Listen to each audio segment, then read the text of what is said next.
Welcome back mga buddies, once again Team Padato Treasure Hunter. Ayan, magandang umaga. So andito tayo ngayon sa area ng Norte, bandang Nueva Ecija.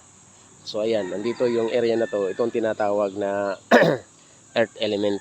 So naimbita tayo dito mula sa atin na isang subscriber na nagpatulong sa kanyang area. Actually, naghukay na sila dito, nagtisbay na sila. Ay may nakuha sila dyan ng mga buti. Yan sa mga ano na yan. Doon banda. Yung dating sapa yan, nag-letter C yan.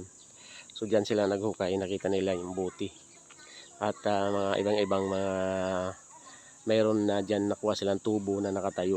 Tapos ito naman, hinukay. Yung binakho nila yan dyan, nag-try sila. Kasi mayroon dyan na deposito. Kaya lang hindi sila nagkaunawaan may-ari.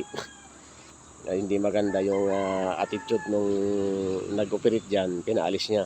So ito dito yung lumitaw yung isang tatlong tunnel. Mayroon dun isa, mayroon din dyan, tsaka dito, ito. Yan ang i-check natin mamaya, kaya nagpatulong siya na pasukin yung tunnel na virgin na ngayon pa lang natin na nakikita. So habang re-remapping tayo, so hinintay natin yung mga tao na maglilinis dyan sa entrance na para ma-check natin. So once again mga buddies, subaybayan nyo ako sa ating exploration dito sa ating kapatid na nagpatulong sa atin na mai-remap yung kanyang area. So Team Padato Treasure Hunter, Bansay. So yan, mag-assemble tayo ng gamit natin habang kasi magre-remap tayo. So ito yung mga gamit natin. May ano pala yan, may partner. Oo.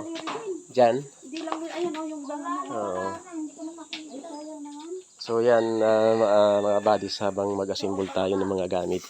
So assemble natin yung Deep Hunter at saka Japanese one. So ayan.